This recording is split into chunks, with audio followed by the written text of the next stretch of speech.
ಹಾಗೆ சிஎஸ்கேட பிராக்டிஸ் கேம்ப்ல முதல் வீரரா பிரசாந்த் வீர் ஜாயின் ஆகியிருப்பாரு. பிரசாந்த் வீர் இன்ஜுரியிலேருந்து ரெக்கவர் ஆகிட்டாரா, இப்போ கரண்ட் சிச்சுவேஷன் என்ன, அவர் பிராக்டிஸ் ஸ்டார்ட் பண்ணிட்டாரா அப்படிங்கிற குழப்பம் நிறைய பேருக்கு இருக்கும். ஸோ அதை பற்றி வீடியோவில் நான் கிளாரிஃபை பண்ணிடுறேன். மற்ற சில interesting T20 world cup and cricket updates இருக்குது, அதை பற்றியுமே கண்டிப்பாக பேசுவோம். வீடியோ கண்டிப்பாக இன்ட்ரெஸ்டிங்காக இருக்கும். வீடியோ லைக் தட்டிட்டு மறக்காம சேனலை சப்ஸ்கிரைப் பண்ணிக்கோங்க. இது வாங்க வீடியோ தெரிஞ்சுக்கலாம். உமன்ஸ் T20 வேர்ல்ட் கப் 2026க்கான அஃபிஷியல் ஷெட்யூலை ICC ரிலீஸ் பண்ணியிருக்காங்க. 12th ஜூன்லேருந்து 5th ஜூலை வரைக்கும் ரன் ஆக போகிறது. மொத்தமாக 12 டீம் வந்து பார்ட்டிசிபேட் பண்ணுறாங்க. England, Sri Lanka, Scotland, Ireland, Australia, South Africa, west Indies, New Zealand, Bangladesh, Netherlands, India and Pakistan. Finals வந்து பிரஸ்டீஜியஸ் லாஸ்ல நடக்க போகிறது. Opening match England and Sri Lanka play பண்ணுறாங்க. நம்ம இந்தியன் டீம் அவங்களோட முதல் மேட்சை 14th ஜூன் அன்னைக்கு ப்ளே பண்ணுறாங்க அகேன்ஸ்ட் பாகிஸ்தான். குரூப் ஏல தான் இந்தியா பிளேஸ் ஆகியிருக்காங்க. Australia, South Africa, Bangladesh, Netherlands and Pakistan இவங்களுக்கு அகேன்ஸ்டாக தான் இந்தியன் டீம் இந்த வேர்ல்ட் கப்பில் ப்ளே பண்ண போகிறாங்க. The 100 லீக்ல இந்தியன் ஓனர்ஸ் ஓன் பண்ணக்கூடிய டீம்ஸ் வந்து பாகிஸ்தான் பிளேயர்ஸை இந்த ஆப்ஷனில் பிக் பண்ண போகிறது கிடையாது அப்படின்ற மாதிரி ஒரு செய்தி பரவிட்டு இருந்தது இல்லையா. இப்போ அதை பற்றி ECB கிளாரிஃபை பண்ணியிருக்காங்க. இந்த The 100 competition is open to all. பிளேயர்ஸோட பர்ஃபார்மன்ஸ் மட்டும்தான் மேட்டர்ஸ், வேறு எதுவுமே கிடையாது. ஸோ பிளேயரோட பர்ஃபார்மன்ஸ் நல்லா இருக்கா, அது பாகிஸ்தான் பிளேயராக இருந்தாலும் சரி கண்டிப்பாக அவர் வந்து சோல்டு ஆவார். ஸோ அது வந்து இந்தியன் ஓனர்ஸ்க்குமே சோல்டு ஆவார். பிகாஸ் மேன்செஸ்டர் சூப்பர் ஜெயின்ஸுமே வந்து அவங்களோட ஹேண்டில் மூலியமாக வந்து கன்ஃபார்ம் பண்ணியிருக்காங்க. அண்ட் எஸ், இது பார்க்கறதுக்கு நல்லா இருக்கு. பட் இது வந்து சாத்தியமானு கேட்டிங்கன்னா கண்டிப்பாக கிடையாது. ஆல்ரெடி IPLலே பார்த்தாச்சு, BCAக்கு வேரியஸ் பீப்புள் கிட்டேருந்து ப்ரெஷர் வந்ததுனால KKR முஸ்தபிசுர் ரஹ்மானை ரிலீஸ் பண்ணியிருப்பாங்க. ஸோ தப்பி தவறி ஏதாவது ஒரு இந்தியன் ஓன்டு ஃப்ரான்ச்சைசி The 100ல ஒரு பாகிஸ்தான் பிளேயரை பிக் பண்ணிட்டாங்கன்னா கண்டிப்பாக எக்கச்சக்கமான பேக்லாஷை ஃபேஸ் பண்ணுவாங்க. The 100ல LSG ஓன் பண்ணக்கூடிய ஃப்ரான்ச்சைசி மான்செஸ்டர் சூப்பர் ஜெயின்ஸோட லோகோவை ஆல்ரெடி நம்ம பார்த்துருப்போம் இல்லையா. இப்போ அந்த ஒரு லோகோவை அப்படியே LSGக்கும் வந்து கொண்டு வந்திருக்காங்க. ஸோ LSGயோட நியூ லோகோவை இப்போ ரிவீல் பண்ணியிருக்காங்க. ப்ரீவியஸாக IPL எலிஃபண்ட் லோகோவை பேஸ் பண்ணி கொச்சி டஸ்கர்ஸ் கேரளான்ற ஒரு டீம் இருந்திருக்கும் இல்லையா. இப்போ அதே மாதிரி எலிஃபண்ட் லோகோவை பேஸ் பண்ணி லக்னோ சூப்பர் ஜெயின்ஸ் வந்திருக்காங்க. நாட் ஓன்லி லோகோ, இப்போ அவங்களோட தீமையுமே மாற்றிருக்காங்க. ஸோ ப்ளூவாக இருந்த டீம் வந்து இப்போ ரெட்டாக மாறி இருக்கு. ஸோ இனிமேல் ரெட் ஜெர்சி தான் வேர் பண்ண போகிறாங்க. அண்ட் பார்க்கறதுக்கு நல்லா இருந்துச்சு. ஒரு கான்செப்ட் ஆர்ட் மாதிரி விட்டுருந்தாங்க. இன்னும் அஃபிஷியலாக ஜெர்சி லான்ச் பண்ணலை. கேன்சர் அவேர்னஸ்க்காக LSG முன்னாடியே ரெட் கலர் ஜெர்சியில் ப்ளே பண்ணியிருக்காங்க. கிட்டத்தட்ட அந்த மாதிரி தான் இந்த ஜெர்சி இருக்குன்னு நினைக்கிறேன். மேபி ஒரு சில மாற்றங்கள் கொண்டு வருவாங்க. அதில் வந்து ரெட் அண்ட் க்ரீன் இருக்கும், ஓகேங்களா.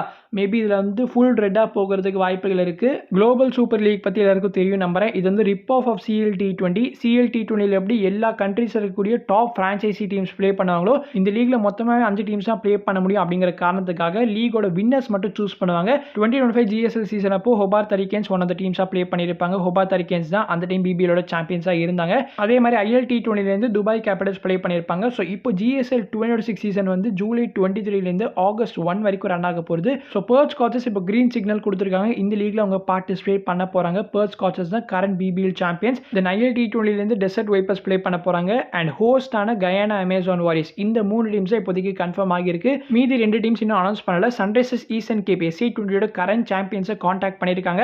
அதாவது இன்வைட் சென்ட் பண்ணியிருக்காங்க. ஆனால் அந்த இன்வைட்டை அவங்க டிக்ளைன் பண்ணியிருக்காங்க அப்படின்னு இப்போ ESPN ரிப்போர்ட் பண்ணியிருக்காங்க.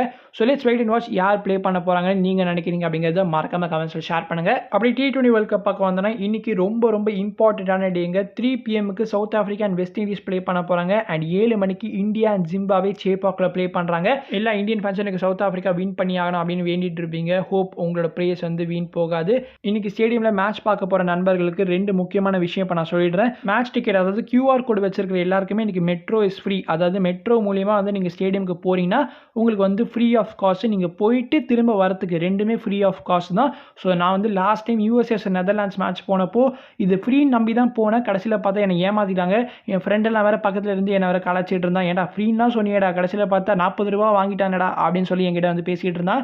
பட் எஸ், இந்த இந்தியா மேட்சுக்கு இப்போதைக்கு அஃபிஷியலாகவே அனௌன்ஸ் பண்ணியிருக்காங்க நம்மளோட மெட்ரோ தரப்புலேருந்து. அதனால் வந்து கண்டிப்பாக மெட்ரோ யூஸ் பண்ணி போங்க. அண்ட் முடிஞ்ச அளவுக்கு மேட்சுக்கு சீக்கிரமாக போங்க கேஸ். பிகாஸ் இன்னைக்கு 6 மணிக்கு அனிருத் வந்து பர்ஃபார்ம் பண்ணுறாரு. அவர் வந்து நிறைய சாங்ஸு, அதுக்கப்புறம் இந்த T20 வேர்ல்ட் கப்போட ஆந்தம் இது எல்லாமே பர்ஃபார்ம் பண்ண போறாராம். அது வந்து அவரே சொல்லியிருந்தாரு. தென் அப்புறம் செமிஃபைனல்ஸ் அண்ட் ஃபைனல்ஸ்க்கு டிக்கெட் ஓப்பன் பண்ணிட்டாங்க. ICCயோட வெப்சைட் மூலமா உங்களால் வாங்கிக்க முடியும். பாகிஸ்தான் ஸ்டில் செமிஃபைனல்ஸ் ரேஸ்ல இருக்காங்க. ஸ்ரீலங்கா மட்டும் தான் இப்போதைக்கு எலிமினேட் ஆகியிருக்காங்க. ஸோ பாகிஸ்தான் ரேஸ்ல இருக்கிறப்போ எப்படி உங்க டிக்கெட்ஸ் புக்கிங்கை ஓப்பன் பண்ணாங்கன்னு எனக்கு சத்தியமா புரியல.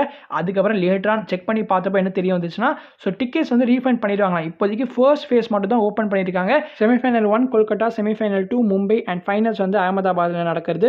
ஸோ இந்த 3 மேட்சஸ்க்கான டிக்கெட்ஸ் இப்போதைக்கு ஓப்பன் பண்ணியிருக்காங்க ஃபர்ஸ்ட் ஃபேஸ் மட்டும். இன்கேஸ் மேட்சஸில் ஏதாவது ஒரு திருப்பம் நடந்து பாகிஸ்தான் உள்ளே வந்துட்டாங்கன்னா அப்போது இந்த டிக்கெட்ஸ்லாம் ரீஃபண்ட் செய்யப்படும் அப்படின்னு இப்போதைக்கு சொல்லியிருக்காங்க. ஹோஸ்ட் நேஷன் ஸ்ரீலங்கா குரூப் ஸ்டேஜில் அட்டகாசமாக ப்ளே பண்ணியிருந்தாங்க. ஆனால் சூப்பர் 8ல் ரொம்ப டிசப்பாயிண்டிங்கான பர்ஃபார்மன்ஸ். போத் இங்கிலாந்து அண்ட் நியூசிலாண்டுக்கு அகேன்ஸ்டாக லூஸ் பண்ணி இப்போ எலிமினேட் ஆகியிருக்காங்க. அவங்களுக்கு ஒரு நல்ல சான்ஸ் இருந்துச்சுங்க. ஃபர்ஸ்ட் பேட்டிங்கில் நியூசிலாந்து வந்து ரொம்ப தடுமாறினாங்க.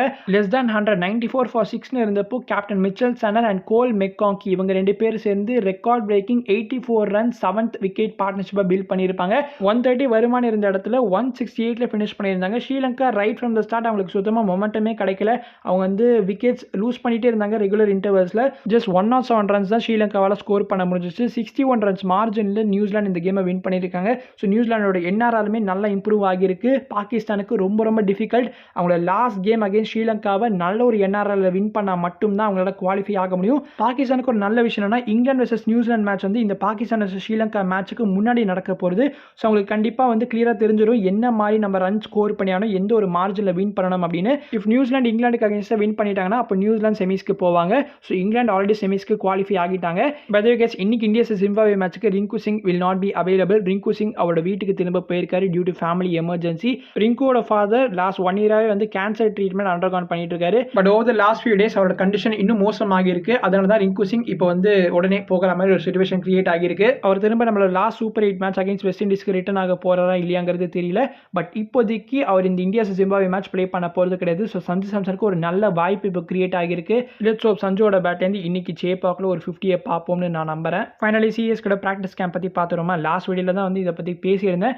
அதுக்கப்புறம் பெருசாக எந்த ஒரு இன்ஃபர்மேஷனும் வரல. பட் ஒரு சில விஷயங்கள் கன்ஃபார்ம் ஆகியிருக்குங்க. சிஎஸ்கேவோட ப்ராக்டிஸ் கேம்பை நாவலூரில் இருக்கக்கூடிய ஹை பர்ஃபார்மன்ஸ் சென்டரில் March 1 அன்னைக்கு ஸ்டார்ட் பண்ண போகிறாங்க. ஸோ இது வந்து இப்போ கேல்னோ வெப்சைட்லையுமே கன்ஃபார்ம் பண்ணியிருக்காங்க.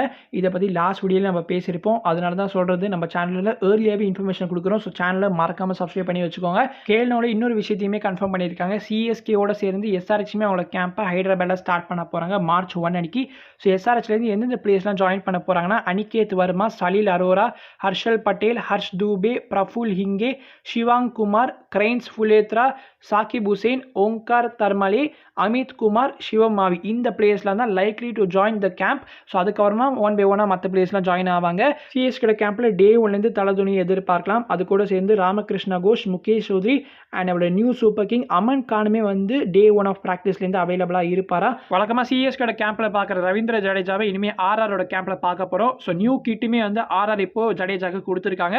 அதை வந்து ஜடேஜா அவரோட ட்விட்டரில் வந்து ஷேர் பண்ணியிருப்பாரு. இப்போ பிரசாந்த் வீரோட விஷயத்துக்கு வருமா. ஸோ பிரசாந்த் வீரோட ரெக்கவரி பீரியடாக ESPN என்ன ரிப்போர்ட் பண்ணியிருந்தாங்கன்னா 3 to 4 வீக்ஸ்னு. அந்த 3 to 4 வீக்ஸ் இப்போ முடிஞ்சிருச்சு. என்னதான் ரெக்கவரி பீரியட் முடிஞ்சிருந்தாலுமே பிரசாந்த் வீரோட பேட்டிங் ஆர் பவுலிங் கிளப்ஸை சிஎஸ்கே ரிலீஸ் பண்ணல. ஒன் ரீசன் வந்து சிஎஸ்கேட கேம்ப் இன்னும் சரியாக ஸ்டார்ட் ஆகாது. அண்ட் செகண்ட் ரீசன் என்னன்னா பிரசாந்த் வீர் இங்கே சென்னைக்கு வந்ததே வந்து இங்கே இருக்கக்கூடிய அந்த சிஎஸ்கே மேனேஜ்மெண்ட் கூட டிஸ்கஸ் பண்ணி பிரசாந்தோட ரெக்கவரி பீரியடை ஸ்மூத் அண்ட் ஃபாஸ்ட்டாக பண்ணுறதுக்காக தான் இங்கே வந்து அட்வைஸ் கேட்கறதுக்காக வந்திருப்பாரு. இப்போ பிரசாந்த் வீர் டெல்லி ரீஹாப் சென்டரில் இருக்காரு. ஸோ ஸ்டில் அவரோட கண்டிஷன் வந்து இன்னும் நார்மல் ஆகாததுனால ஸ்டில் கொஞ்சம் நாட்கள் எடுக்கலாம். அதனால வந்து பிரசாந்த் வீர் மோஸ்ட்லி கார்த்திக் சர்மா இன்னைக்கு கேம்ப்ல ஜாயின் பண்றோம். அன்னைக்கு தான் பிரசாந்த் வீருமே ஜாயின் பண்றதுக்கான வாய்ப்புகள் இருக்கு. சரி ஓகே, இவ்வளவு நேரம் இந்த வீடியோ பார்த்ததுக்கு ரொம்ப நன்றி. இன்னைக்கு இந்தியா ஜிம்பாப்வே மேட்சை பார்த்து ஜாலியாக என்ஜாய் பண்ணுங்க. அண்ட் உங்களை அடுத்த வீடியோவில் சந்திக்கிறேன். அதற்கும் பீஷியஸ் பாய்.